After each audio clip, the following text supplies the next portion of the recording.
তা ওদের ওইখানে আমরা একটা ছিলাম, আমাদের ওর ফ্রেন্ডের এক বাসায় আমাদের থাকতে দিয়েছিল এক রাত। তারপরে ও রাত্রে যখন দুধ খেতে চায় না, তখন আমি বলছি তুমি না খেলে আমিও খাবো না। আমার 35 রানিং। তো তাসরিন, আপনি কি অনুষ্ঠানটা শুনতেন আগে থেকে? আমি আগে শুনতাম না, তো মেয়ের পরীক্ষার জন্য আমি টিভির কানেকশনটা অফ করে দিই। তখন যখন পরীক্ষা শেষ হয়ে যায়, তখন মা মেয়ে যখন শোয়ার আগে এফএনএ, তখন আপনাদের এই রেডিওর মা আর মেয়ে দুজনে মিলে একসাথে শোনেন? হ্যাঁ, ও শুনে। ও very good, she is so cute. ওর বয়স কত? ওর বয়স এবার 9 চলে। শি ইজ মাশাআল্লাহ সো কিউট। এবং ও আছে, ও আমাদের আশেপাশে আছে। গল্পের প্রয়োজনে হয়তো বা ওকে আমরা বাইরেও পাঠিয়ে দেবো, কারণ গল্পটা খুব সেন্সিটিভ। এবং শি ইজ সো কিউট মাশাআল্লাহ। ওই কি আপনাকে খোঁজ দিয়েছে এই গল্প অনুষ্ঠানের নাকি? হ্যাঁ, আমাকে বলে মাম্মু তাহলে তুমি যত কান্না করো, তুমি যে মন খারাপ থাকে সবসময়, তুমি তাহলে এখানে যেহেতু আঙ্কেলদের সাথে যে নাম্বার দেয়, তখন বারবার কয়েকটা নাম্বার নেয়, তখন ওখানে চেঞ্জ থাকে নাম্বার, যে ওখানে গানের কথা চলে আসে ওই নাম্বারগুলা। পরে এক সময় আমার মেয়ে দ্রুত মশারির ভিতর থেকে যে কলমে আরেকটা মোবাইলে ওই নাম্বারটা লিখে তারপরে রেকর্ড করে রাখে। That's really great. আমার সাথে মেয়েই আগ্রহ ছিল বেশি। আচ্ছা, তারপরে আপনি ও শুনে বলে আপনি শুনতে গিয়ে আপনি নিজে খোঁজ পান। ঠিক আছে, চলেন শুরু করেন। আমি 2008-এ আমার বোন ধানমন্ডিতে থাকতেন, ওই বোনের হাজবেন্ড থাকতেন কোরিয়া। তখন 2 ছেলেকে পড়ালেখার জন্য ওই বোন থাকতেন। তখন ওই বোনের বাসায় আসি। ওই নিচে আমার বাচ্চার বাবার ফুপু থাকতেন। তখন এরা আমাকে দেখে বলতো, আমি একটু আগে থেকে এই পর্দাটা, আমি এখন থেকে না, আমি আগেও নামাজি, কিন্তু তখন একটু বাইরে যখন ছিলাম, দেশের বাইরে, তখন স্টাইল, যেমন হেয়ার স্টাইল করতাম, অনেক নেল পালিশ চয়েস ছিল ড্রেস আপের সঙ্গে। আচ্ছা, তো আমি একটু পিছনে ফিরতে চাই আমাদের অনুষ্ঠানের নিয়ম অনুযায়ী, খুব ছোট করে, যেহেতু আপনার গল্পটা মূলত সংসার কেন্দ্রিক গল্প। তার আগে আমি একটু জানতে চাই যে আপনার ফ্যামিলি সম্পর্কে, লাগে আপনার বাবা কি করতেন, আপনার কয় ভাই বোন ছিলেন? আমার বাবা রোডস এন্ড হায়ার প্রথম শ্রেণীর ঠিকাদার ছিলেন। আমার বাবা স্ট্রোক করে মারা যান 2003-এ। তখন আমি বাইরে যাই, আমার বোন, দুলাভাই আর বোনের ছেলে ছিল তখন। ওরা বাইরে ছিল আগে থেকে? জি। তখন আমি এক সময় বলেছিলাম যে আমাকে নিয়ে যেতে ওই দেশে। কোন দেশে? দক্ষিণ কোরিয়াতে। তখন আমার দুলাভাই বলেন, আরে আনমেড মেয়েরা এখানে আসে না, এটুকুই শেষ, আর কোনো কথা নাই। তার কয়েক মাস পরে আমার বাবা স্ট্রোক করে মারা যান। তখন আমি খুবই আপসেট হয়ে যাই, কারণ আমি সবার ছোট ছিলাম। আর আমার বাবা কিছু হলে আমাকে বলতো পানি খাওয়া, কিংবা বাসায় এসে গেট খুলে বলতো যে তুমি দরজা, আমার নাম ধরে বলতো দরজা খুলে। আমার দাদি মারা যাওয়ার পরে আমাকেই ডাকতো।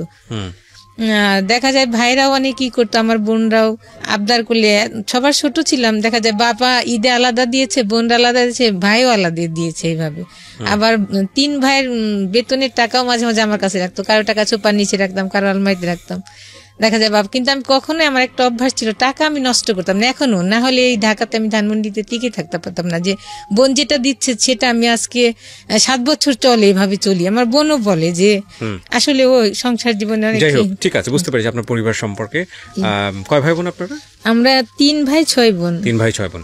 তো আপনি যে গল্পে ছিলেন যে আপনার বোনের বাসায় বেড়াতে এসেছেন, এটা দেশের বাইরে থেকে থেকে আসার পরে, বাংলাদেশে আসার পরে? দেশে থাকা আসার পরে যে ওটা একটা আমার ফ্যামিলির সাথে, আমার মায়ের সাথে একটু রাগ হয়েছিলাম। তারপরে যেই বোনটা আমাকে এখন যে সবকিছুই দেখে, তার উপরে একটু রাগ হয়েছিলাম। তার জন্য ওই বোনের বাসায় আসছিলাম। আর তাদের সাথে আমি টোটালি কন্ট্যাক্ট করতাম না। তখন সময় কাটাতাম শুধু, আমার রুমে একটা টিভি, আমি স্টেডিয়াম থেকে একটা টিভি কিনছিলাম ওই সময়, যে আমার সময় আসলে কাটে না ইবাদত করেও। আচ্ছা, আপনার পড়াশোনা বেশি দূর হয়নি? আমি বাইরে চলে গেলাম, ইন্টার করে আর করা হয়নি। ইন্টার পরে আপনি পড়াশোনা করতে পারেননি। ওকে, সো দেশে আসলেন, দেশে আসার পরের ঘটনা? দেশে আসার পর যাই হোক, এইভাবে আমার তাও সময় কাটে না। তখন বিভিন্ন তালিমে যায়, নিচে যায়। তখন ওই নিচের ওই সময় ওরা ছিল 2 বোন, তো আমাদের বাসায় আসতো। আমাদের বাসায় কোনো ছেলে ছিল না তখন, বেশ ওদের সাথে মাঝে মাঝে বাইরে যেয়ে খেতাম। আর আমার ব্যাগে তো পার্সে অনেক টাকা থাকতো, তখন মার্কেটে যেতাম, ওদেরকে বাইরে গেলে খাওয়াইতাম। ওরা বলতো আন্টি ঠিক আছে খাও, আমিও খেতাম, মজা পেতাম, একা একা ভালো লাগে না, ওদের সাথে নিয়ে যেতাম। তখন আমাদের বাসায় এসে ওদের গেস্ট আসলে আমাদের বাসায় থাকতো, তখন আমার ফোন নিয়ে বলতো আন্টি একটু ফোন দিয়ে, আমি বলছি আচ্ছা ঠিক আছে দাও। এভাবে কোথায় ওরা দিত আমি এটা জানতাম না, কিন্তু ওরা কথা বলতো। পরে ওই নাম্বার থেকে আমাকে আবার কল আসতো, তখন আমি বলতাম যে আসলে আমি তো ফোন দিইনি, আপনাকে দিছে। এইভাবে সে বিশ্বাস করতো না। এইভাবে সে একদিন 2 দিন কথা বলতে বলতে পরে আমার সাথে কথা হয়। পরে আমি তার সঙ্গে কোনোদিনও কথা বলিনি, মেসেজ পাঠাইতাম। তারপর ওই সময়টা মনে হয় টি-20 খেলা হচ্ছিল, ক্রিকেটের টি-20 হচ্ছিল। আমি আবার আগে থেকে ছোট সময় থেকে ক্রিকেট খেলাটার ভক্ত, তখন দেখতাম আর ওনাকে মেসেজ, তখন বলতাম যে ঠিক আছে আজকে যদি এই বাংলাদেশ জিতে তাহলে আপনার সঙ্গে আমি কথা বলবো, মেসেজ পাঠাবো না। তখন ওই টি-20 জিতার পরে 2008 সালে তখন আমি তার সাথে ওই দিন থেকেই প্রথম কথা বলি। তখন আমাকে বলে যে আপনি নাম্বার, আমি বলি কি আসলে এমুক নামে কি আপনি কে চিনেন? বলে হ্যাঁ আমার মামাতো বোন হয়। আমি বলি হ্যাঁ ওরাই ফোন করতো, কিন্তু আমি কখনো আপনাকে ফোন করিনি এই নাম্বার থেকে, আমার নাম্বার নিয়ে ওরা কথা বলতো। এইভাবে তার সাথে পরিচয় হইলে সে তখন কি করতো, আপনার যে 2008 সালে ভোটের কাজগুলা যে হইতো, বিভিন্ন জায়গা থাকতো, তখন অনেক কথা হতো। তখন বলতো যে আমি তো আজকে কথা বলতে পারবো না, আমার এখানে রিচার্জের নাই। তখন আমি নিচে যেয়ে ওকে কখনো 100 টাকা নিচে রিচার্জ দিতাম না। তখনও বলতো কি আমি ফোন দিতাম না, যখনই রিচার্জ দিতাম তখন আমি আর ফোন দিতাম না, দেখি যে ওকে দেন, আমি তো রিচার্জ করেছি। জি, তখন দেখতাম ফোন বল কে যেন আমার মোবাইলে টাকা পাঠাইছে। আর ও যখন ফোন করতো ভোর 4টা পর্যন্ত দেখা যায় কথা বলতো, আর আমার ব্যালেন্স থাকলে আমার ব্যালেন্স শেষ হলে ও আবার ধরতো। তখন আমি ফজর নামাজ পড়ে পরে ঘুমাইতাম। পরে আরেকদিন বলতো আমি আজকে কথা বলতে পারবো না, কারণ আজকে আমার একটা রিচার্জ না, এখানে নাই। তখন আমি আবার ওই দিন ধরা পড়ে গেছি যে হ্যাঁ আমি টাকা দিচ্ছি তাকে। এইভাবে মানে একটা বিষয় ক্লিয়ার ছিল যে আপনাদের দুজনেরই ভালো লাগা তৈরি হচ্ছিল। জি জি, 14 দিনের কথা হয়েছে, আমাদের দেখা হয় নাই। ফ্যামিলি থেকে আমার মা বোনরা একটা ছেলে ঠিক করে আমার সিটিতে, ছেলেটা আমাকে আমার বোনের বাসায় দেখতে আসে। পরে আমার বোন জিজ্ঞেস করে যে তোর কেমন লাগছে, আমি জি ভালো। তখন এক পর্যায়ে ছেলেও পছন্দ করে, কিন্তু ছেলে বলে আমাকে 6 মাস পরে তুলে নিবে, এখন বিয়ে হবে। তখন আমার বোন জামাই বোনরা এক পর্যায়ে যায় আমার সিটিতে, আমার চাচা, আমার বাবা যেহেতু বাচ্চা ছিলেন, আমার চাচা গার্জিয়ান ছিলেন, আর আমার মা, সবাই তারা যে ওই বাসায় যে বলে যে না আমরা দিব, কিন্তু বাট উঠায় আনার পরে 6 মাস রাখেন, তাতে সমস্যা নাই, কিন্তু যেদিন বিয়ে হবে সেদিন মেয়ে নিয়ে আসতে হবে, আপনাদের বাড়িতে নিতে হবে। এটা কে বলে? আমার ফ্যামিলি থেকে। আচ্ছা। তখন এক পর্যায়ে ওটা আমি জানতাম না, এই দিন যেদিন আমার ফ্যামিলি থেকে ছেলের বাসায় গেছে, ও তার আগের দিন আমি ওকে ফোন দিছি যে আমার মনে হয় এক জায়গায় বিয়ে হওয়ার কথা। বললো যে তোমার যাওয়ার দেখা না, আমি একটু কালকে ভিতরে আমি ঢাকা আসতেছি, ঠিক আছে তুমি যেও না। তখন আমার বোনদের বললাম যে আমি যে কি করব, এখনই তো সবকিছু না, আপনারা তো কথা বললাম, আমি তার যাবো না এই বাসায়, আমি থেকে যাই। তো বললো আচ্ছা ঠিক আছে। তখন আমার বোনের ছেলে মেয়ে আর আমি বাসায় রইলাম। পরের দিনও আসলো। তখন আমি আবার ওই দিন একটু পার্লারেতে এসে, এখন আমার বোনের ছেলেটা এখন কানাডা পড়ে, তখন ও ছোট ছিল, বলতো যে আন্নু তুমি কোথায় যাচ্ছ? তখন আমি বললাম যে এই ডেটিং এ যাচ্ছি, কিন্তু ও বিশ্বাস করে না, কারণ আমি আসলে এই টাইপের ছিলাম না। আসলে সত্যি ওই দিন আমি ডেটিং এ যাচ্ছিলাম, মানে ওর সঙ্গে আপনি দেখা করতে যাচ্ছিলেন। তখন ওকে বললাম, ইন টাইম 14 দিনের মধ্যে কি এরকম হয়েছে যে আপনি ওকে পছন্দ করে ফেলেছেন, ভালোবেসে ফেলেছেন, ও আপনাকে ভালোবেসে ফেলেছে? ওর কথা অনেক শুনতাম, ওই যে ওর কাজিনদের মুখে, এই দিক থেকে ভালো লাগে। 14 days is not enough to fall in love actually, but soft corner তৈরি হয়েছে। জি জি, মাঝখানে যেটা হতো আমার বিয়ে, যে ওর আমি যে নিচে থাকতাম, যখন ওরা যেতাম, ওরা আমাকে ওর আম্মা, ওই মেয়ের মারা বলতো যে এর জন্য বিয়ে হবে।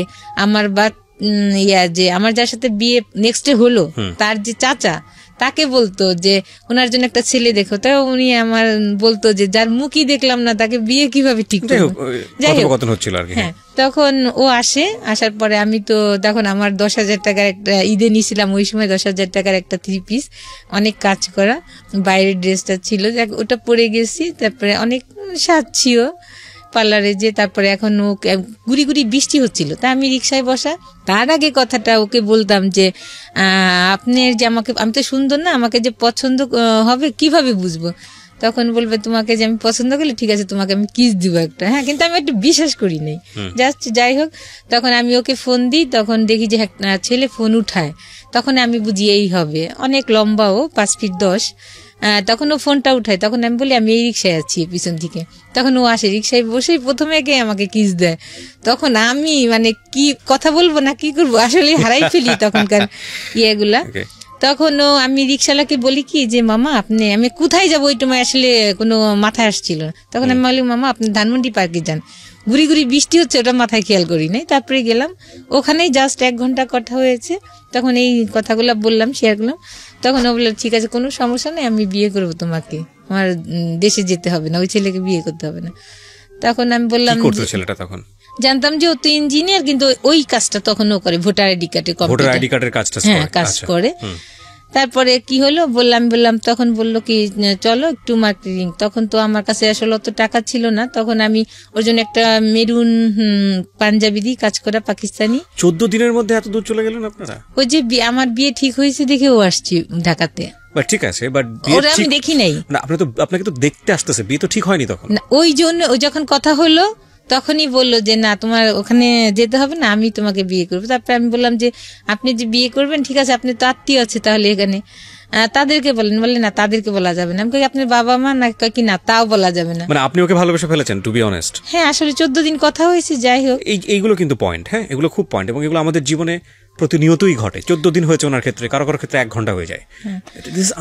আর ওই দিনে আমি প্রথম দেখি, তারপরের দিনে আমার আর কি বিয়ে হয়। তখন আমরা নিউ মার্কেট যাই, নিউ মার্কেটে যে আমার সাইজ চুজ করে ওর ড্রেসগুলো আগে কিনে দিই ওকে, আর আমার শাড়ি।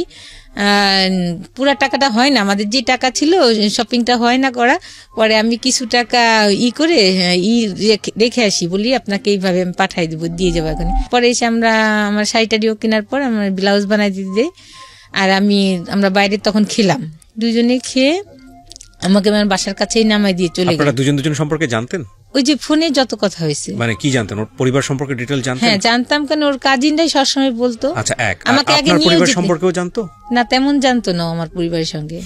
14 দিনের দিন দেখা, প্রথম দেখাতেই এরকম একটা ঘটনা। আমি আসলে কিছু বলি নাই, কিন্তু কারণ কি তাকে চিনি না, তার কাছে আমার ফ্যামিলি এত কথা। পরের দিন আপনারা বিয়ে করার প্ল্যান করছেন, তো বিয়েটা তো আসলে পারিবারিক বন্ধন, পরিবার বলেছিলাম আমি।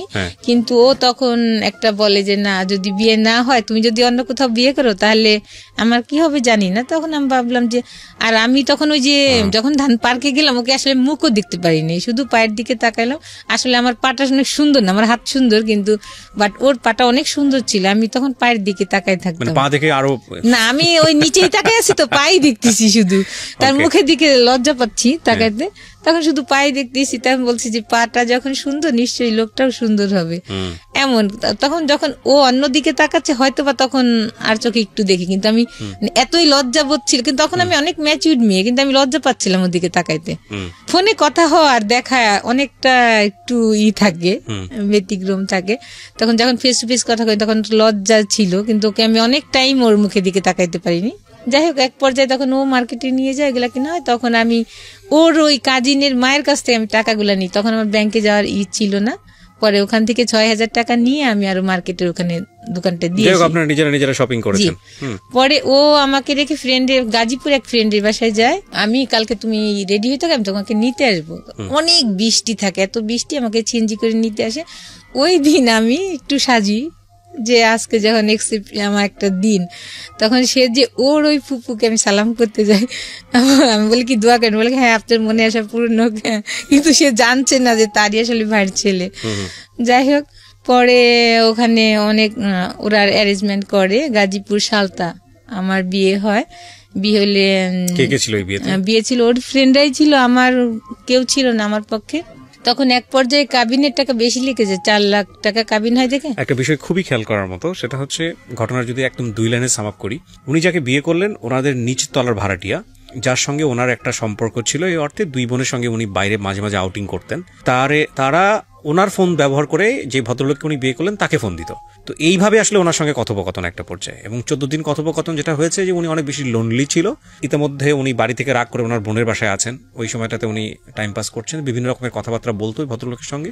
ইন দ্য মিন টাইম ওনার বাড়ি থেকে বিয়ে ঠিক করা হয়, সেটা ওই ভদ্রলোক জানতে পারে। জানার পরে ওনার সাথে ফার্স্ট দেখা, ইমোশনালি ওনারা একটা সিদ্ধান্ত নিয়ে ফেলেছেন, দে উইল ম্যারি। এবং যেখানে মেয়ে পক্ষের কোনো গার্জিয়ানই উপস্থিত নেই, ছেলে পক্ষের কয়েকটা ফ্রেন্ড আছে, এই বিষয়গুলো খুব খেয়াল করার মতো। আপনারা হয়তো গেস করছেন যে এরপরে কি হবে না হবে, বাট এগুলো আমাদের প্রাত্যহিক জীবনে হয়। হওয়ার পরে আসলে কি হয় সেটাও খুবই লেসন। আচ্ছা, আজকের এই স্টোরিতে হ্যাঁ বলেন। তারপর ওখানে নিয়ে যে বিয়ে হয়, তখন ওই কাবিনের টাকা করতে যে টাকা থাকে না, তখন আমার গলায় চেন ছিল, চেনটা রেখে আমি ওখান থেকে কিছু লোন করি, যে টাকা আমি পাঠিয়ে দিলে চেনটা নিয়ে যেতে। তারপরে এভাবে বিয়ে করে আমরা দুজনে একসঙ্গে আসি। আসার পরে ওই দিন আমার বোন ছিল না, ওই যে আমার ছেলে পক্ষ দেখার জন্য যে সবাই গেছে, যে ওই দিন বাসা ফাঁকা। তখন আমি বলি কি থাক, কোথাও যাওয়া থাকে না, আমাদের বাসায় যে উঠি। তা ওদের ওইখানে আমরা একটা ছিলাম, আমাদের ওর ফ্রেন্ডের এক বাসায় আমাদের থাকতে দিয়েছিল এক রাত। ওরা অনেক ফুল টুল দিয়ে ওখানে অনেক কিছু ওরা সাজায় আমাদের, অনেক জি বাসর রাত ওরা ওখানেই করে। আর আমাকেও বরণ টরণ করা যেটা এটাও ওরা করে এগুলা। তারপরে ফিতা দিয়ে আমাকে ফুল দিয়ে গেট রুমে ঢুকায়। তারপরে পরের দিন আমরা চলে আসি। আমি বলি তাহলে আমার বোন তো নাই বাসায়, আমাদের বাসায় উঠি, অনেক রাত্রে আসি। তারপরে ধানমন্ডির এসে 27 বসে আমরা ফুচকা খেয়ে বাসায় ঢুকি। খাবার খেয়েছিলাম কিনা জানি না। তখন বাসায় এসে থাকি। বাসায় আবার আরেকটা মা মেয়ে থাকতেন ওই বাসাতেই, বড় বাসা ছিল, আরেকটা রুমে উনরা থাকতেন। তখন আমি উঠলে পরে উনরা আবার আমাদেরকে শরবত, মিষ্টি না ওই সময় একটা শরবতই আমাকে খাওয়াইছিল মনে আছে। তারপরে আমি ওই কয়েকদিন রান্না করিনি, উনরাই রান্না করে দিত। আমি বলতে কি ওনারা আপনার হাজবেন্ডের আত্মীয় ছিল না? তাহলে উনরা অন্য পার্সন ছিল ওখানে ওই একটা বাসা জানতো আপনাদের সম্পর্কে, আপনারা দুজন ওখানে থাকতেন? যে আমি বলছি খালাম্মা আমি বিয়ে করছি তখন বলছি যে নিচে ওর আত্মীয়, তখন উনরা চিনে। যা কয়েকদিন থাকার পরে তখন ওই মহিলা মাঝখানে জানি না, তার ছেলে ম্যারিড ছিল কিন্তু আমাকে খুব ডিস্টার্ব করতো। আমার বোনকে আমি বলেছি অনেকবার, ওই যে মুরব্বী কি মা ছেলে মাটা। তারপরে আর কিছু বলি না। যখন আমি বিয়ে হয়ে আসছি তারপর আমাকে রান্না টান্না করে আমাদের দুজন খুব আদর যত্ন করছে।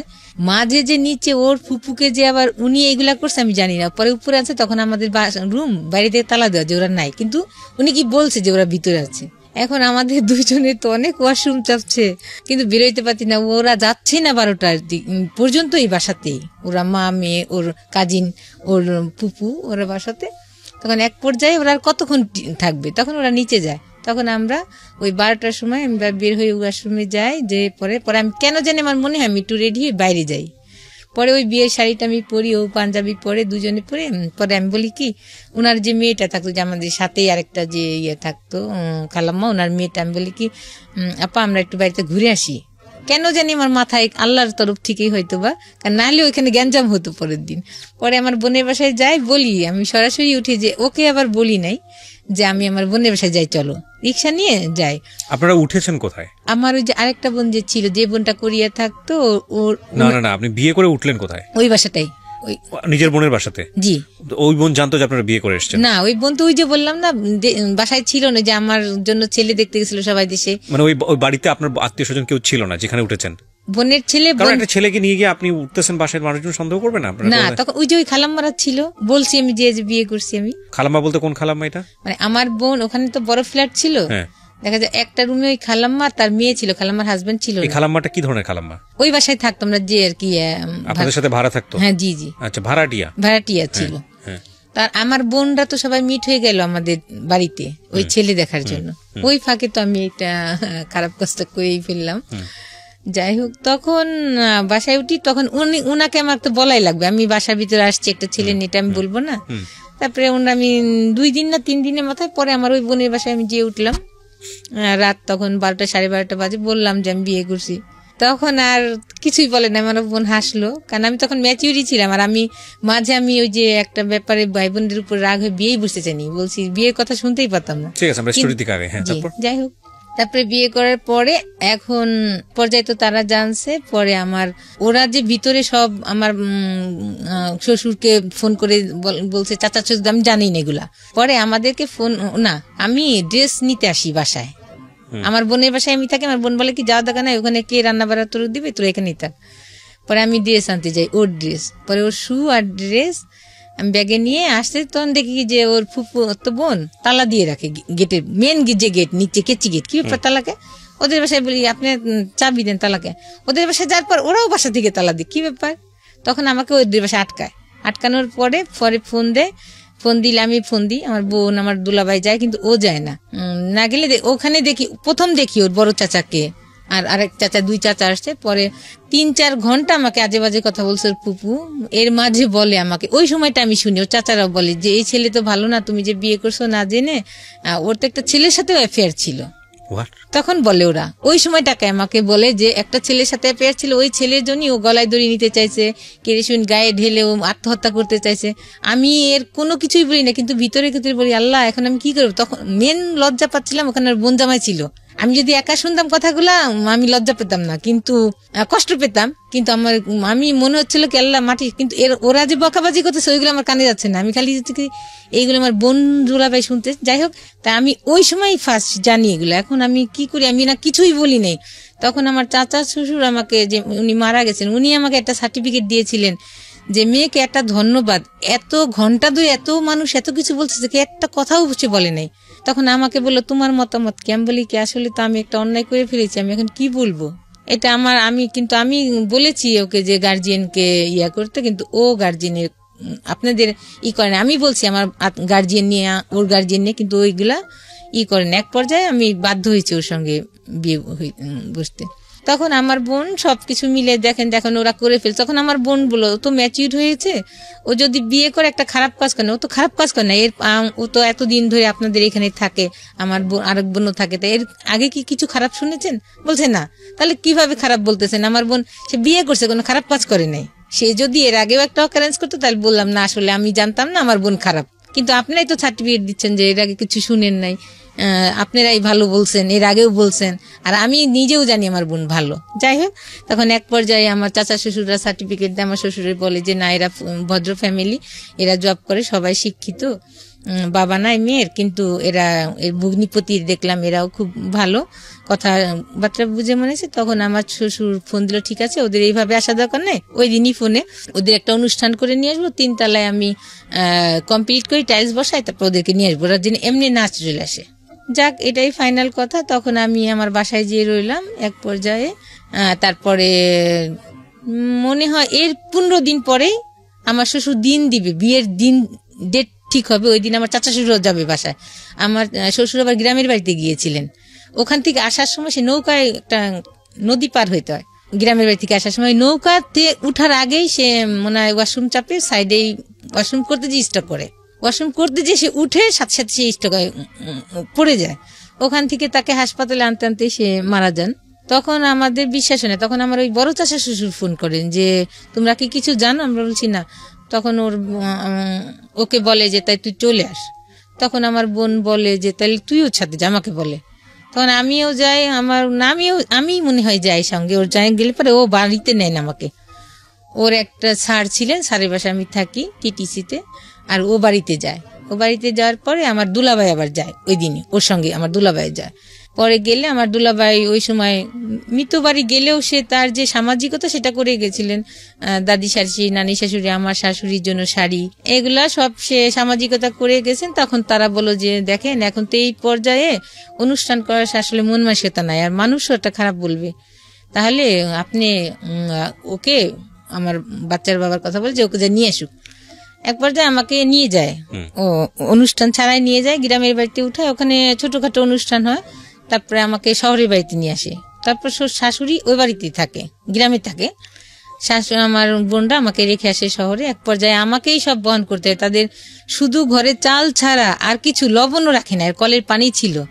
আমার বোন আমাকে 10,000 টাকা দিয়ে আসে যে হাত খরচ বাবদে, ওই 10,000 টাকা আমি 1 মাসে খরচ করি, এর ভিতরে আর কোনো বাজার কর না। তারপর এক পর্যায়ে গ্যাস সিলিন্ডারে গ্যাস শেষ হয়ে যায়, আমি চুলাতে রান্না করতে পারি না, পরে আমি গ্যাসও কিনি। এক পর্যায়ে তারা বাজার করে না, কিছুই করে না, কিন্তু তার ভিতরে আমি যাওয়ার পর থেকেই তারা করে যে আমাকে ছাড়াবে। নেক্সট একটা কথা, আমার দাদি শাশুড়ি ভাই উকিল ছিলেন, তা উনাকে আবার আমার শাশুড়ি ওনার সঙ্গে যোগাযোগ করে যে ওকে নিয়ে কথা। তখন আমার হাজবেন্ডকে নিয়ে যায়, আমার দাদি শাশুড়ি ফোন করে নিয়ে যায়, বলে যে কত টাকা কাবিন করছিস, সেগুলো বলে কি বুঝে শুনে করছিস, এত টাকা কাবিন করছিস, বউ তো ছাড়তে হবে। বলে আমি বিয়ে তো করছি ছাড়ার জন্য না, যাই বিয়ে করছি ছাড়ার জন্য না। এইভাবে অনেক ঝামেলা চলতে থাকে। আর আমাকে যত শাস্তি যত প্রকারে আছে, আমাকে ডাইনিং স্পেসে শুইতে দেয়। দেখা যায় যে ও আসলে আমি সারাদিন আমরা কথা বলতে পারি না, আমি যদি কিচেনে থাকি ও কিচেনে যে আমার সঙ্গে কথা বলে, আমাকে ধরে কিচেনে। কিন্তু তারা সবাই খাওয়া দাওয়ার শেষে আমি শুইছি, লজ্জা পাচ্ছি। আর বেডশিটও এমন একটা নোংরা ছিল, পরে আমার বোন একটা বেডশিট দিয়ে আসে, ওটা আমরা ব্যবহার করি। আমি কোনো কিছুই বলি না। উনি 6 মাস শুধু খেসারি ডাল দিয়ে ভাত দেয়, আমি খেতে না পেরে কাজের বোয়ারে দিয়ে আমি কচু শাক আমি রান্না করে ফ্রিজে রাখি, যে এইভাবে কিভাবে ভাত খায় ওরা নাস্তা। কিন্তু আমি নতুন বউ, বলতেও পারছি না কিছু। তারপরে এইভাবে আমার বোনটা বললে ওরা কি মাছ কিনে না? আমি বললাম তোর মাছ কিনে না, আমার তখন টাকা শেষ, আমি তখন আর কিভাবে পিওর ভেজিটেরিয়ান। আমার বাচ্চার বাবা শুধু একটা ডায়েরি ছিল, সামলাইতে থাকে, কেন ডায়েরিটা সামলায় কেন? পরে একদিন কোথায় সামলায় আমি জানি না, পরে একদিনকে আমার বাচ্চা দাদি বলে ওই ড্রামে পুলার চাল আছে, তুমি ধান বাঁচতে পারো? আমি বসে থাকি, আমার দেবরদের পড়াই, তারপরে আমার সময় থাকে, তারপরে বলে এখন ওদেরকে পড়াইতে বলে, এখন ধান চাল দিছে বাঁচতে, ঠিক আছে বাঁচতেছি।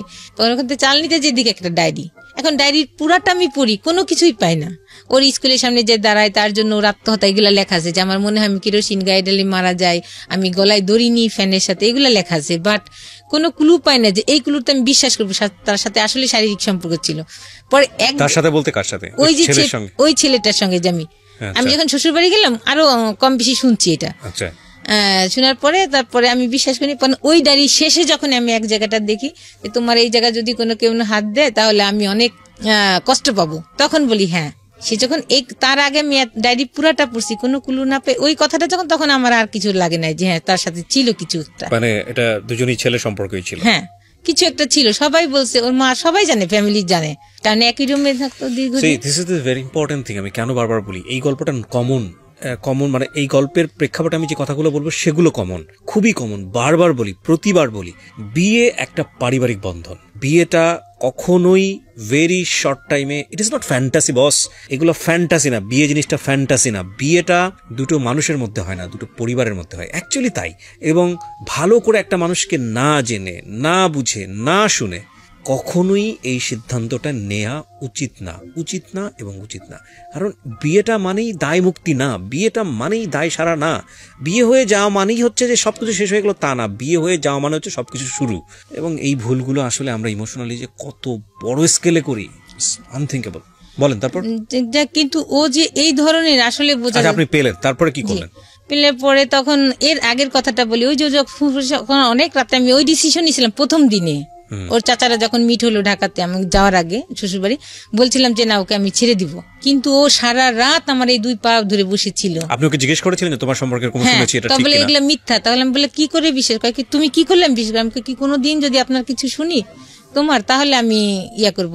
তখন আমার এই সারা রাত পা ধরে বসেছিল যে তুমি আমাকে ছেড়ে যেও না, হ্যাঁ তুমি কোনোদিন আমার কোনো খারাপ কিছু পাবা না। তখন একটা ছেলে যদি এইভাবে কান্না করে, এত করে, সে আপনি ডায়েরি পেলেন, তখন নেক্সট যে তার ডায়েরি পেলাম, তখন তো আমার অনেক দিন তার সাথে সংসার জীবন হয়ে গেছে, তখন আর আমি কিছুই বললাম। আপনি তাকে কোনো জিজ্ঞেস করেননি ডায়েরিটা কি? হ্যাঁ সে শুধু সামলাইতো। পরে আমি পাওয়ার পরে যখন তাকে টর্চার করলাম, এগুলা জিজ্ঞেস করলাম যে এগুলা, তখন সে 5 ওয়াক্ত নামাজ পড়ে, আমি 5 ওয়াক্ত নামাজ পড়ি, তার ভিতরে এগুলা তখন করলো কি, সে সব ডায়েরি আরো কাগজ টাগজ ছিল তার ড্রয়ারে, ওগুলা পুরাইলো আমার সামনে, পুরাই ফেললো। ওই ডায়েরিটা আরো কি কি কাগজ ছিল ওগুলা পুরাই ফেললো। বাট আনসারটা কি ছিল তার? কিছুই বলে না, শুধু হাসে এক পর্যায়ে রেগে সব পুরাইলো। তখন আমার তো নতুন সংসার, কোনো কিছুই রাগ না। বিয়ের কয় মাস পরের ঘটনা এটা? বিয়ের 2 মাস 3 মাস পরে। মানে আপনি তখন শিওর হয়ে গেলেন যে এরকম একটা সম্পর্ক ছিল? আর এলাকারও বলছে আমাকে এগুলা। যাই হোক, বলার পরে আমি তো সংসার করছি। এক পর্যায়ে আমার ছেলেটাকে এটা আপনি আইডেন্টিফাই করতে পেরেছিলেন ওই সময়? জি, ওদের পাশের বাসায় ছিল। তো রাতে ওদের কোনো বোন ছিল না, ওরা 4টা ভাই ছিল, ওদের 2 ফ্ল্যাট নিয়ে থাকতো, ফাঁকাই থাকতো রুমগুলা, ওর সঙ্গে রাত্রে থাকতো এসে, হয়তো বা বন্ধুর মতন খুব ক্লোজ ছিল এই পর্যায়ে। তখন যাই হোক, এগুলো সব আপনি ওর মুখ থেকে শুনেননি? না, ও আমাকে কিছুই বলে না। হ্যাঁ, ওর আত্মীয় স্বজন বলেছে। তারপরে এক পর্যায়ে আমি প্রেগনেন্সি হই, 2009 আমার মেয়েটা হয়। সংসারে একটু খরচ বেশি বাড়তি লাগে, কিন্তু হয় না। যেটা ওর যে বাসার নিচে যে দোকান ছিল, ওটার যে আয় হতো, দেখা যায় মেশিনটা তারপরে মাসে দ্বিগুণ টাকা লেগে যেত নষ্ট হইলে সারার জন্য। এইভাবে খুব ঝামেলা হইতে থাকে। এক পর্যায়ে অনেক গন্ডগোল হয়। মাঝখানে আমি বলি যে এইভাবে চলতে পারে না, বাচ্চার একটা জিনিস খাওয়াতে পারি না, একটা কষ্ট। হ্যাঁ, তখন ও এর যাই হোক, এক পর্যায়ে তখন ও করে কি, একটা চাকরিতে যায়, বাসার ভাড়াটিয়া ছিল পাশে, তারে ধরে ইন্স্যুরেন্সে একটা চাকরি নেয়। ইন্স্যুরেন্সের চাকরি 1 বছরে, 2012 সালে যায় চাকরিতে। প্রথম দিকেই মনে হয় চাকরিতে যায়। তখন সে ভালোই চাকরি করতে থাকে, বেশি স্যালারি ছিল না, তার ভিতরে আমি চলে যেতাম। সে জানতো, চুপচাপ কিছু বলতাম না। দেখা যায় আমার 4 বছরের সংসার জীবনে সে একবার একটা ইলিশ মাছ কিনেছিল, আর একবার বাইলে মাছ কিনেছিল, আর মেয়ের জন্য সে মাছ আনতো পাঙ্গাস, সেটা দে। কিন্তু আর এদের এত সম্পত্তি, এতই, কিন্তু এটা এত হিসাবি, এত কৃপণ। ও যখন জবে যায় আমি জানি না, মাঝে মাঝে এসে বলে যে আমার এক ম্যাডাম আছে, ওখানে ওই টেবিলটায় গেলে উনি এই কাজ কাজ এক্সট্রা পায়, টাকা পায়। তাই আমি বলি আস্তে আস্তে দেখো, প্রায় ম্যাডামের কথা বলতো। তখন আমি এক পর্যায়ে বলি, তুমি এত ম্যাডামের গল্প, তুমি যে সহজ সরল মানুষ, তুমি তারপর অল্পতেই মানুষের ফাঁদে পড়ে যাও। কয় কি আরে না ঝামেলা। আমি কি হয়েছে? কয় কি না ম্যাডামের একটা পারিবারিক সমস্যা। আমি কেন, ওনার ভাই বোন নাই? কয় হ্যাঁ, এক ফুপা আছে, ওনার হাজবেন্ডের সাথেই হচ্ছে না ঝামেলা। এর ভিতরে কিন্তু সেই জড়াই গেছে, আমি জানি না। আমার বাচ্চার যখন সেকেন্ড বার্থডে, ওই দিনই ও প্রথম ঢাকায়, পরে আমি এগুলো মিলাই। আসলে কি ওকে আমি অন্ধবিশ্বাস করতাম, কেন জানি। আমি ভাবতাম না ও সত্যই কোনো বাসায় মেয়ে আসলে বাইরে ও তাকাইতো না, তাদের মুখের দিকে তাকাই কথা বলতো না, তাদের সাথে কথা বলতো না, শান্ত স্বভাব ছিল। আমরা জোরে কথা বললে বলতো যে তোমরা তো বাইরে যাও না, বাইরে গেলে তো মুখ আমার দেখাইতে হয়, তোমরা এত জোরে কথা বলো কেন, বাসার রাস্তা থেকে শোনা যায়। এই ধরনের সে খুবই, আর সে কি বলবো, অন্য ধরনের মানুষ ছিল। আমার কাছে না, শুধু আমার ফ্যামিলিও বলে, কিন্তু সেই ব্যক্তিটা যে এত খারাপ কাজ করতে পারে এরপরেও। তারপরে আমার বাচ্চাটা এরকম ম্যাডাম ম্যাডাম করতো। তখন ফার্স্ট ডেতে আমি ফোন করি, ঢাকা আসছে সে মেশিনের কাজে, বাড়ি থেকে ঢাকা আসছে। আসার পরে কি ব্যাপার, ফোন ধরে না, রিসিভ করে না। ওর বার্থডে বাজার করবো, সে গেছে 12টায় পৌঁছেছে, তার ফুল বন্ধ। ওর দাদির ফোন দিয়ে দেয় বন্ধ। তখনই সারি ওই মেয়েটা। আর ম্যারিড পার্সন, একটা কথা আমি যেটা বলি, ম্যারিড পার্সন মেয়েদের হয় কি সহজেই সহবাস হয়ে যায় একটা পুরুষের সাথে যদি সম্পর্ক থাকে। কারণ তখন তো মেয়েটার আর মেয়ে একটু ভয় পায় যে না কি করবো। আর ছেলেদের কোনো প্রবলেম নাই, কেউ দেখলেও কি আর না দেখলেও কি, যে এটা আমার তর্ক। কিন্তু মেয়েদের টানমেট ভয় পায় কিছু অ্যাক্সিডেন্টলি কিছু ঘটে কিনা, কিন্তু আমার পরবর্তীতে আমার সংসার জীবন কেমন হবে। কিন্তু ম্যারিড মেয়েরা কিন্তু এটা ভাবছে না, একটা ম্যারিড ছেলের সাথে সম্পর্ক। যেটা আপনার পার্সোনাল অপিনিয়ন, আমরা ওই জায়গাটায় না যাই, ইভালুয়েশনের জায়গাটা না যাই। ঘটনাটা কি ঘটেছে সেটা বলেন। হ্যাঁ, তখন দীর্ঘদিন ওই মেয়ের সাথে যোগাযোগ করে, যেটা আমি জানি না। ওর নামে আর একটা ওর কলিগ ছিল, বলতো কি ভাবি, তখন ওই মেয়েকে নিয়ে ওই মেয়ে একটু দূরে ছিল, বাসা কাছে নিয়ে আসছে যাতে তাকে সে যোগাযোগ বেশি করতে পারে, শর্ট টাইমে চলে আসতে পারে। পরে বলে কি ভাবি, আমার কোনো হাতে কিছু নাই এখন, আপনি সংসার আপনি রাখো। আমি বলি কেন? ওই দিন আমি টাকা নিয়ে যাই, ওর জন্য একটা জায়নামাজ গিফট করবো। 13ই নভেম্বরে বার্থডে ছিল, জায়নামাজ গিফট। তখন আমার হাত পা ভেঙে আসে যে কি বললো এটা। তখন আমি বলি আচ্ছা ঠিক আছে। তখন আমি আর বাসায় আসি না, বাসায় না এসে ওই মেয়ের অফিসের কাছে দাঁড়ায় থাকি। ওই দিন ও অফিসে নাই। ও আবার কি করতো, সবাই যখন লাঞ্চে যেত ও তখন যেত না, তখন ও ওই মেয়ের সাথে কথা বলতো। সবাই যখন লাঞ্চের থেকে আসতো তখন ও লাঞ্চে আসতো। তারপরে সকাল সন্ধ্যা ও এর আগে যেত। কি ব্যাপার, তোমার গোসল করে আসছো কোত্থেকে, তোমার হাত দিয়ে সাবানের সেন্ট, তোমার গোসল করলে মানুষের একটা ফ্রেশনেস থাকে। ও এড়াই যেত কথা। পরে একদিনকে ও শার্ট দিয়ে পারফিউমের সেন্ট, মেয়েদের একটা শরীরে একটা গন্ধ আছে আলাদা, ছেলেদের একটা আলাদা গন্ধ আছে।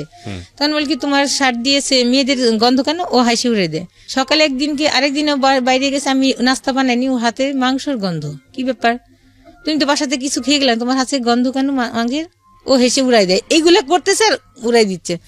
ফজর নামাজ পড়ে সে বাসায় আসতো না। কি ব্যাপার এতটাই? বলে কি ওই যে তাবলিগেরই ছিল, দাওয়াত ছিল, ওখানে গেছিলাম। কিন্তু কন্টিনিউ সে মিথ্যা তো বলে যাচ্ছে। তারপরে আমার মা তখন ক্যান্সারের রুগী ছিল, আমি আসবো আমার মাকে দেখতে, তখন ও আমাকে এড়াই যেত আর বলতো যে তুমি গেলে এত তাড়াতাড়ি আসলে, এত টাকা খরচ করে গেলে, 1 মাস না থাকলে হয়? এইটা বুঝে নিয়েন যে ও একটা স্বামী স্ত্রীর মধ্যে যেই সম্পর্ক থাকা উচিত আমাদের সেটা ছিল না আমার। কিন্তু আমি এটা মাঝে মাঝে মিসিং পেতাম, ওর বুঝতাম, কিন্তু সংসার জীবনে কলহর জন্য স্টপ হয়ে যেতাম। মাঝে মাঝে মন খারাপ হতো, কান্না করতাম, তারপরে আর বার্গেনিং করতাম না। তারপরে এক পর্যায়ে আমি ওই মেয়ের অফিসের সামনে দাঁড়ায় থাকি ওই দিন 13ই ডিসেম্বর। আর আমি মার্কেটে যে ওর জন্য জায়নামাজ কিনি না, দাঁড়ায় থাকলে পরে ওই মেয়েটা অটোতে উঠে, আমি পিছনে অটোতে উঠি, দেখি যে বাসার সামনে সে ওর বাসার সামনে নেমে হেঁটে যাচ্ছে, আমি পিছনে, মেয়েটা যায় আর পিছনে পিছনে তাকায়। তখন মাঝখানে আমাদেরই এক পরিচিত মুয়াজ্জিন আছে, উনি আবার ওই সাইডে দোকান দিছিল। তখন বলে হ্যাঁ ভাবি, আমি তো ভাইকে এদিক দিয়ে মাঝে মাঝে যাওয়া দেখি, সকাল সন্ধ্যায় যায়। মেয়ের পিছনে পিছনে যে বাসাটা দেখে আসি। তখন আমি কনফার্ম হই না যে আসলে তার সাথে সম্পর্ক। পরে আমি বাসায় আসি, বাসায় আসলে পরে এক পর্যায়ে ওর যে নিচে দোকানটা থাকে, ওই দোকানের ড্রয়ারে পাসপোর্ট থাকে ওর, আর কিছু টাকা থাকে। আর আমার বোন আমার মেয়েকে যে ব্যাংকে নতুন টাকা দিছে বান্ডিল, সেটাও আমাকে জানায় না, ওইভাবে রেখে দিছে, টাকাটা খরচ করে নেয়। ওই টাকাগুলো নিয়ে আমি বাসায় উঠি।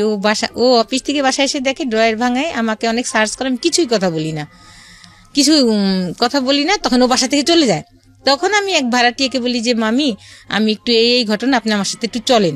তখন উনি আমার সঙ্গে যায়, যে একসঙ্গে আমি আগে যে মেয়েটাকে ফলো করে যে বাসা চিনে আসছি, আমি কিন্তু ভিতরে ঢুকি নেই, মেয়েটাকে আমি দেখাইনি। কিন্তু যখন আমি ও বাসাতে চলে যায় আমাকে টর্চার করে, তখন মামিকে আমি সাথে নিয়ে যেয়ে দেখি যে দুজন একই সাথে, তখন আর আমি সহ্য করতে পারি না। মামিকে রেখে আমি ওকে বলি যে তুমি এগুলা করতে পারলে, এক পর্যায়ে হাতাহাতিয়া।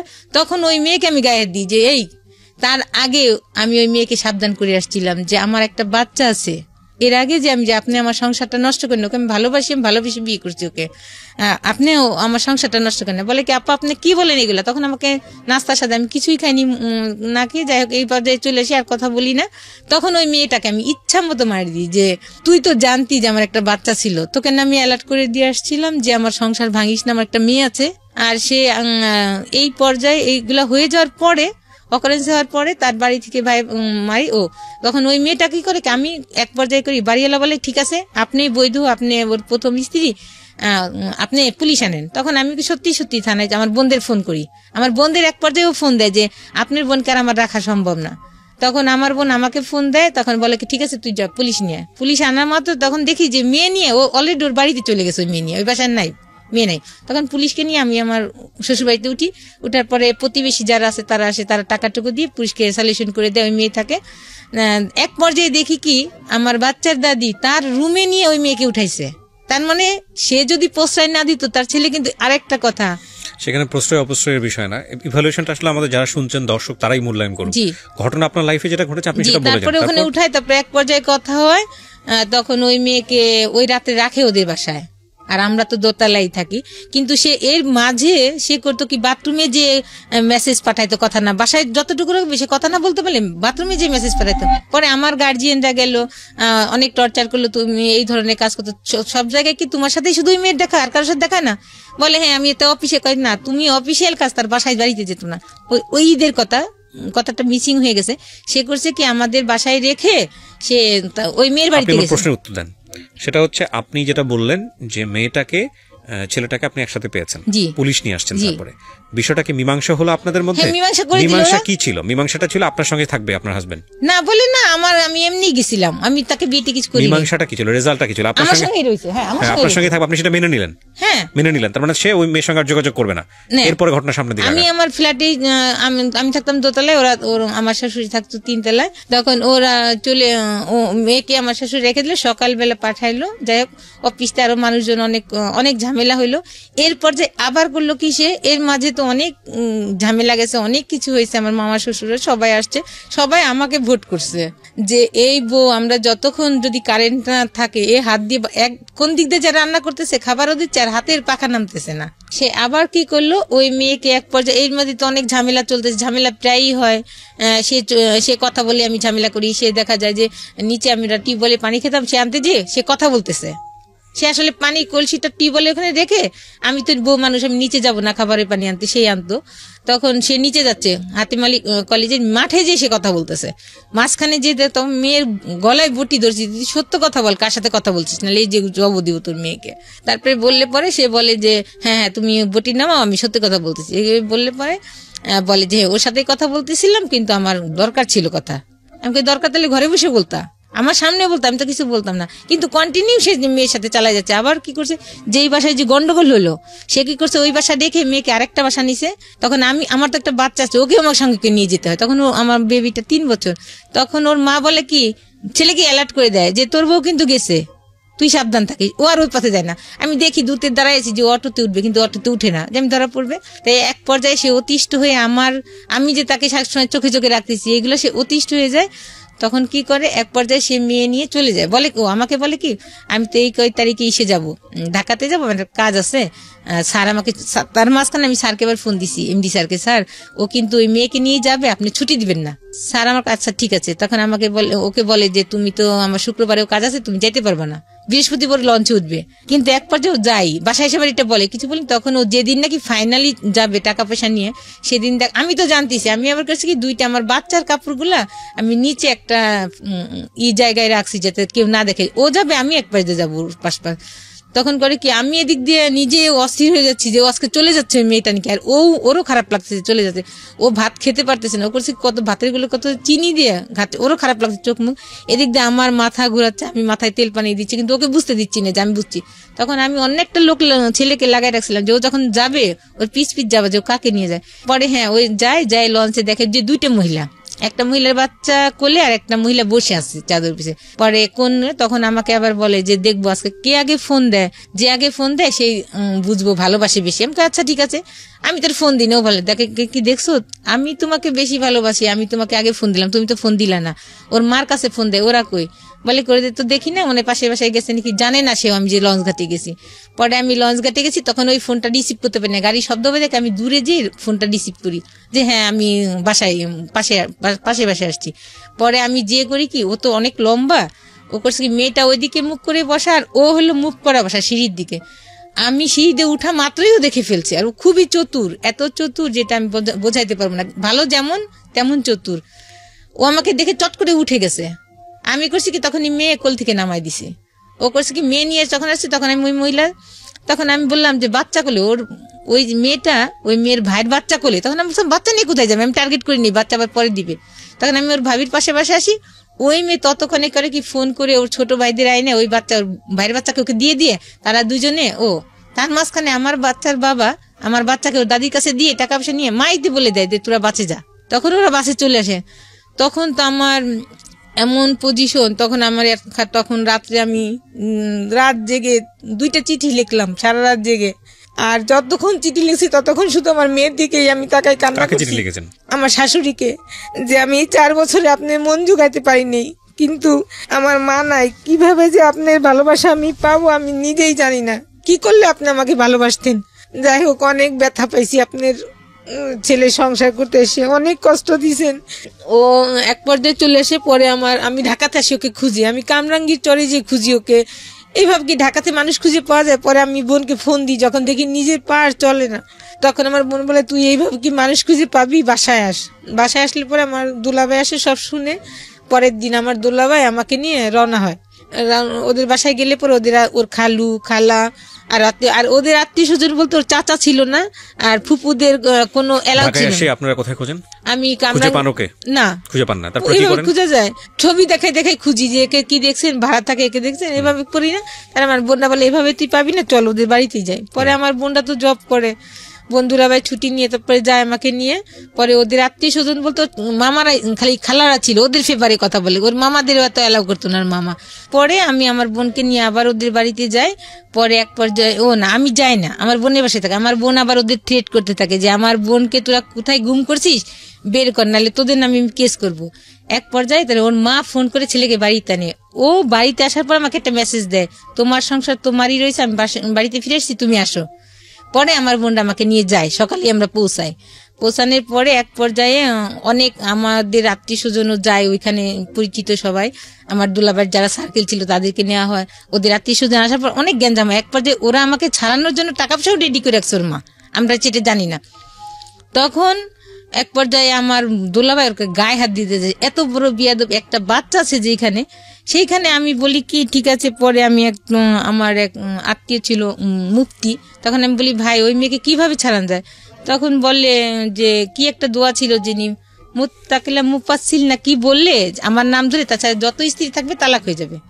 তখন আমি ভুল করছিলাম যে এটা যদি করে সে তাহলে ঠিক আছে আমি মানবো। পর এইটা করার পরে সকালে শুকুর আলহামদুলিল্লাহ আমি সংসারে থেকে যাই। আমার বোনটা চলে আসার পরে একদিন থাকে বাসায়, তারপরের দিনই করে কি সে বলে যে আমি নল সিটিতে কাজে যাচ্ছি। ওর মা বলে ও কি কাজে যাবে না, তার মিথ্যা কথা বলে কাজে। আর ও করতো কি তখন বাসায় আমাদের দোতলায় থাকতো না, 3তলায় বেশি সময় কাটাতো, কারণ ওইখানে তো অবাধে সে যাত্রা করতে পারবে না, তার কোনো কেউ বাধা নাই। তখন সে ওই মেয়েকে নিয়ে ওই বাসায়, পরের দিন পরে আমি ফোন দিছি, আমাকে তো বলছে যে বলে কি মেজো ফুপুর বাসায় যাবো ওখান থেকে কাজ সেরে। পরে আমি ফোন দিছি, মেজো ফুপু ও কই, নিপাকে ওর সাথে পাঠাই দিন। বলে কি যে কেন কিভাবে তো আসে নাই, আমাকে কেন যায় নাই। পট করে উনার মেজো ছেলে এসে ফোন ধরে, হ্যাঁ ভাবি, উনি আমার ভাসুর তো, কিন্তু ভাবি বলতো হ্যাঁ ভাবি ও তো আমাদের বাসায় আজকে যাবে না কালকে। আমি কই করে এক্ষুনি বাসায় পাঠান, আসলে মিথ্যা, পরে আমি আর কিচ্ছু বলিনি। ও তখন আমি বাসায় রান্না করি না, উপরে খাই। এর ভিতরে তো বাচ্চা দাদি যা তা খেতে দিতে এই আজে বাজে কথা বলে, তারপরেও আমি তো না খাওয়ার মতোই হয়তো বা যখন পারি না তখন একটু যে পানি কোনো রকম খেয়ে আসি।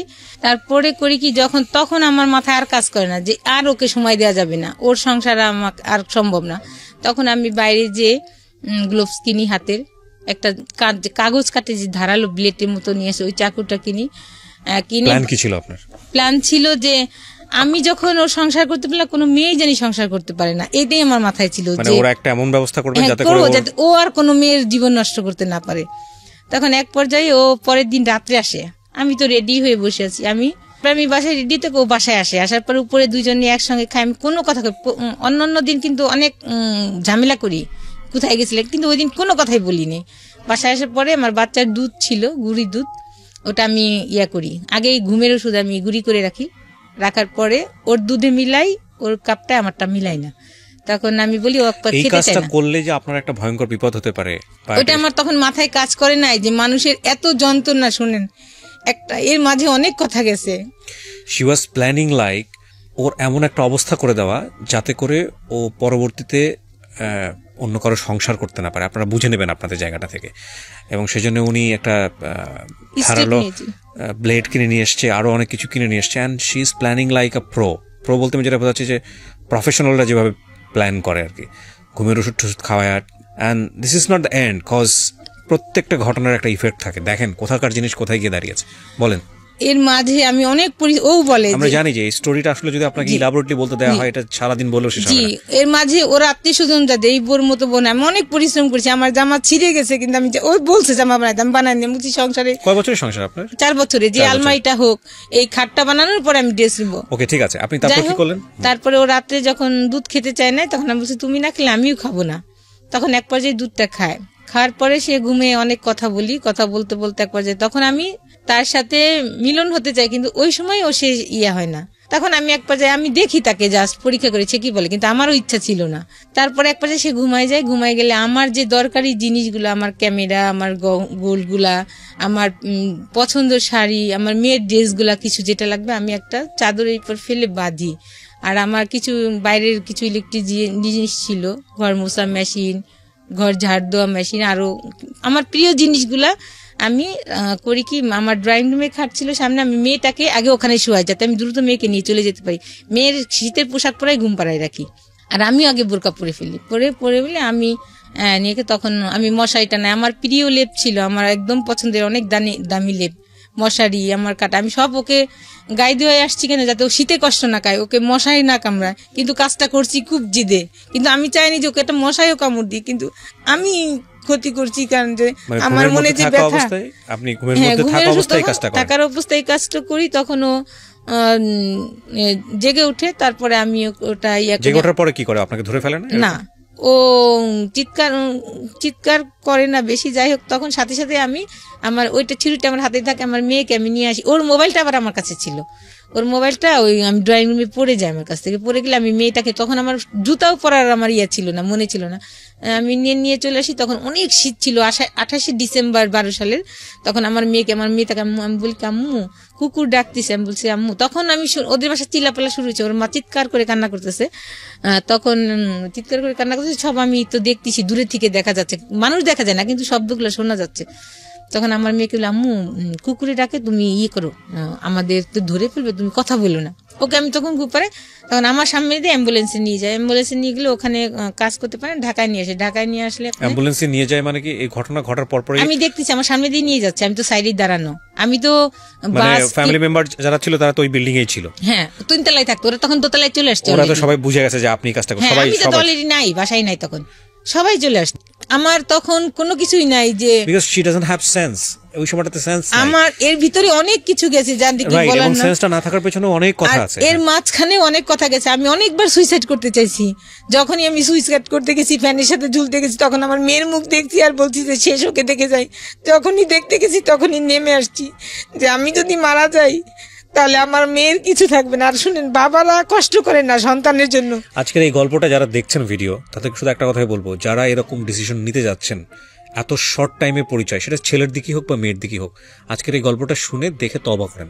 Don't do this boss, cause it's not your decision, it's a family decision. বিয়ের পরের জীবনটা যে আসলে কি বিয়ের আগের টের পাওয়া যায় না, এবং এই সিদ্ধান্ত কোনোভাবেই ইমোশনালি, শুধু ইমোশনালি দুজন মানুষকে ভালো করে না জেনে, দুটো পরিবারকে ভালো করে না জেনে নেওয়া উচিত না, উচিত না, উচিত না, উচিত না। একেবারে আমৃত্যু পর্যন্ত আমি এই কথাটাই বলবো যতদিন রেডিও প্রোগ্রাম করবো। Do not do this, do not do this, do not do this, please. তারপর কি হলো? তারপর ওকে নিয়ে ঢাকাতে আসে, ওই দিনই আমি অনেক কুয়াশা থাকে, ওই দিন আমি আমার বোনের সাথে কন্ট্যাক্ট হয় শুধু, আর কারোর সাথে আমি কথা না বলে ফোনের সাথে কন্ট্যাক্ট করি, ফোনটা স্টপ করে দিই। তারপর একটা অটো আমাকে একটা আমার জায়গাটার নাম মনে নাই, বাস স্টপিটে আমাকে দেখে যায় আমার বাচ্চা সহ। তাকে আমি অনেক শীত, আমি বসে থাকি, কেউ থাকে না, গার্ডরা থাকে, ওখানে বসে থাকি। তারপর একটা সকাল 6টার দিকে বাস আসে, একটু দেরি হয় বাস আসা, কারণ কুয়াশা ছিল অনেক। আসলে পরে তারপরে আমি গাজীপুরে যাই, গাজীপুরে আমার বোনের ওখানে বাড়ি আছে, ওখানে যাই, আমাকে রাখে প্রথম। পরে আমার বোন ওই দিনই ওই ঘটনাটা সবাই জেনেও ফেলছে, পুরো এলাকায় জানা হয়ে গেছে। পরে আমার ফ্যামিলিতে জানছে, আমার বোনাই তো অনেক রাগারাগ আছে, কিন্তু আমার বোনাই রাগ মানে এদিক দিয়ে রাগারাগি তো, কিন্তু আমার বোন বলতেছে আমার বোনকে আগে বাঁচায় আসি যেটা হোক। তখন আমাকে গাজীপুরে তার বাড়িতেও রাখে নাই, পাশের সাইডে একটা ভাড়া করে রেখেছে। তখন অনেক দিন ওখানে ছিলাম, প্রায় 15 দিন। আমার বোন গাড়িতে করে খাবার দাবার সব পার্সেল দিছে। যখন রাতে কুকুর ডাকতো, আমার মেয়েকে আমি বুকে জড়াই ধরে রাখতাম, মানে এইভাবে পুলিশ আসতো, খালি সারাদিন এটাই মনে হতো। তারপরে আমার মেয়ে দিনের হলে দাঁড়ায় থাকতো, যে আম্মু, আমি বলি আম্মু দাঁড়ায় থাকে না, পুলিশ আসবে। বলে কি আম্মু, আমি দূর থেকে দেখি, আমার আবুজি যখন নামাজ পড়তে যাবেন আমি দূর থেকে আবুজিকে দেখবো, আমাকে পুলিশে ধরতে পারবে না। আর যাকেই দেখতো তাকেই বলতো যে তোমরা কি আমার আবুজিকে দেখছো। ততদিনে কি মামলা হয়ে গেছে আপনার নামে? আপনি কিছু জানেন না? পুলিশ বাইরে? হ্যাঁ হ্যাঁ, আমাদের বাড়িতে পুলিশ গেছে, আমি তো সংবাদ পাচ্ছি, আমার ফোন স্টপ করে ফেলেছি। পরে যে তখনই মামলা করে দিয়েছে বিষয়টা নিয়ে, তারপরের দিনই 29 ডিসেম্বরই তারা মামলা করে দিয়েছে। পরে আমার বোন, আমার মেয়েটা টাইফয়েড হয়ে গেল বাবার টেনশনে, জ্বর হতে হতে পরে আমাকে ধানমন্ডি ক্লিনিকে আমাকে নিয়ে ভর্তি করলো। এর ভিতরে আমার বোনের ছেলে কেউ আমার সঙ্গে যোগাযোগ করে না, বলে যে ও যেন বাসায় উঠতে পারে না, এমন একটা কাজ করছে। দেখা যেত বিয়ে করছে আর অন্য প্রসেস যাওয়া যেত। তখন এক পর্যায়ে আমার বাচ্চাটার এত খারাপ অবস্থা, অ্যানালোকে সে দিতে দিত না, ইঞ্জেকশন দিতে দিত না, স্যালাইন দিতে দিত না। তখন ডাক্তাররা পাশের রুমে যেয়ে বলতো যে আমি তোমার আবুজি চকলেট নিয়ে আসতেছি, তুমি স্যালাইন না, আমি এক্ষুনি আসবো। এইভাবে ডাক্তাররা অন্য পাশে দিয়ে ফোন দিলে, কথা বললে সে দিতে দিত। তারপরে এক পর্যায়ে আমার বোনটা কান্না করে যে ওর মেয়েটা মারা যাচ্ছে আর তোমরা যাও না। তখন আমার ভাগ্নিটা মেডিকেলে পড়ে, তখন তারা যায় সবাই। আপনার মেয়ের যে অনেক ধরনের সাফারিং এর মধ্যে দিয়ে যাবে পুরো লাইফে, সেটা আমাদের দর্শক যারা আছেন, আমরা যারা আছেন সেটা জানি, কিন্তু এই ঘটনার প্রেক্ষাপটে আপনাকে কি কি ফেস করতে হলো সেটা হচ্ছে আমাদের কনসার্ন এখন। আপনি এই ঘটনার পরে এক অর্থে পলাতক অবস্থায় আছেন, ওনারা মামলা করে দিয়েছে আপনি যেটা বললেন। তারপর আপনার ঘটনাটা কি দাঁড়ালো? পুলিশের কাছে অ্যারেস্ট হওয়া বা অন্য? পরে আমার বোনরা হাইকোর্টে আমাকে নিয়ে যে আমার বাচ্চা সহ আমরা ছিলাম যাবিন। তখন হাইকোর্ট কি করলো, 2জন জাজেস ছিলেন, জাজেস 2জন আমার বোন 2জনকে দিলেন জামিন, আমাকে দিল। মামলায় আসামি কজন করেছিল? 3জন। আমার 2 বোনকে বলছে তারা সহযোগিতা করে নিয়ে আসছে, এটা বলছে। আচ্ছা আচ্ছা, তো আপনার 2 বোন ছিল প্লাস হচ্ছে আপনিও ছিলেন, 3জন আসামি ছিল। হ্যাঁ হ্যাঁ, আমি 1 নম্বর, তারা 2 নম্বরে। তখন জাজেস আমাকে দিল না। তখন আমার বোনরা বললো যে, আমাকে সাজেস্ট করলো যে দেখ তুই তো ভুলের বশত, আসলে আমরা তো জানি যে তুই কষ্ট করে কাজটা করে ফেলেছিস, মানে সহ্য কোনো নারী এমন সহ্য করতে পারে না, তারপরেও তো একটা গুনার কাজ হয়ে গেছে, অন্যায় হয়ে গেছে, এখন তুই স্যালেন্ডার কর। শেখ হাসিনা খালেদা জিয়াই যখন জেলে গেছে, আর তোর তো কোনো ব্যাপারই না, তুই যা করার আমরা আছি পিছনে, আমরা তোর সাথে আছি, তোকে আমরা ফেলবো না। এমনি করে আমার বোন অনেক করেছে আমার জন্য, আমার গায়ের চামড়া দিয়েও যদি তাকে জোতা দিই সেটা অন্য হিসাব। তারপরে কি হলো? তারপরে আমার বোন, আমি কোর্ট স্যালেন্ডার করি। কোর্টে সারেন্ডার করেন আপনি? কোর্টে স্যালেন্ডার করি, যে আমাকে কাস্টডিতে দেয় অনেক উকিল, কিন্তু ওদের সিটি, ওরা সবচেয়ে হাই লেভেলের লয়ারকে দাঁড়ায়, 10 জন 12 জন করে দাঁড়ায়, আর আমার সে 2 জন গেছে, আমার বোন চিনে না কোন লয়ার ভার কোনি, তখন আমাকে দেয় না। তখন সব কেসেই সাক্ষী আছে ওর মা, ভাই প্লাস যত উকিল হবে, ওর প্রসঙ্গ নেই হলে বলে সবাই তো জানে এটা। তাহলে কিন্তু আমি চিৎকার করি, ম্যাজিস্ট্রেট বলি স্যার আপনি নিজে চোখে দেখেন। পরবর্তী নেক্সট একটা ওখানে একটা দাঁড়াই আছে যে 205-এ, যে সচক্ষে দেখেন, কিন্তু ম্যাজিস্ট্রেট এই কাজটা করে নাই। বলে কি যে প্রমাণ এবং সাক্ষ্যাদি কাগজপাতি দ্বারাতে বোঝা যায় যে, মানে এক পর্যায়ে যখন সাক্ষী চলে আসে, লিখিত সাক্ষী, সবাই বলে নাই, খুঁজে পায়নি, কেউ বলে সেটা তো অন্য হিসাব। মেডিকেল ট্রিটমেন্টের রিপোর্ট, মেডিকেল ট্রিটমেন্টেও বলে যে নাই, কিন্তু ওরা টাকা দিয়ে এটা করেছে। দেখেন বাংলাদেশে কি হতে পারে না, কিন্তু একটা মেয়ে মানুষের জীবন কত নষ্ট করে দেয়। এক পর্যায়ে ও নিজের মুখ দিকেই বেরোয় যায়। ও যখন দিতে যায়, সাক্ষী দিতে যায়, যে ও তখন ভিকটিম সাক্ষী দিবে যে আমারটা নাই, তখন আমার লয়ার বলে যে আপনি এক বাক্যে উত্তর দেন, কি প্রস্রাবের রাস্তাতে প্রস্রাব করেন? তখন বলছে ও হ্যাঁ। তখন বলে তাহলে আমার একটা কথা বলেন, 10 আনি আপনি আছেন না 12 আনি 16 আনি ভালো আছে? তখন ও বলে যে না আমার 12 আনি ভালো আছে। তখন আমার লয়ার বলে যে মিথ্যা। তখন সারা কোর্টে একটা হইরই পড়ে যে এতগুলা সাক্ষী হলো শেষ সাক্ষী, সবাই বলছে যে নাই খুঁজে পায়নি।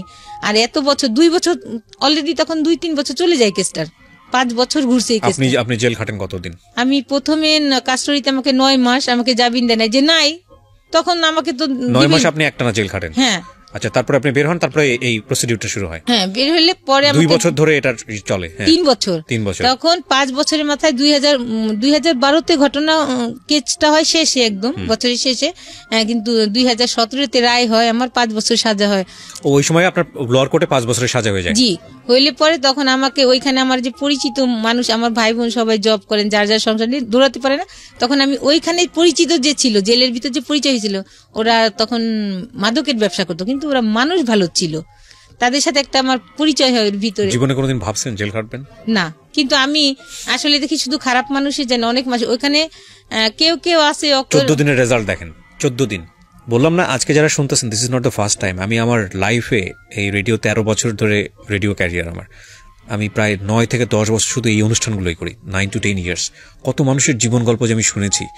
আমার খালি মোস্ট কেসেস যেটা মনে হয়েছে যে মেয়েদের ক্ষেত্রে সবচেয়ে বড় যে সমস্যাটা, সেটা হলো ইমোশনাল হয়ে বিয়ে করা।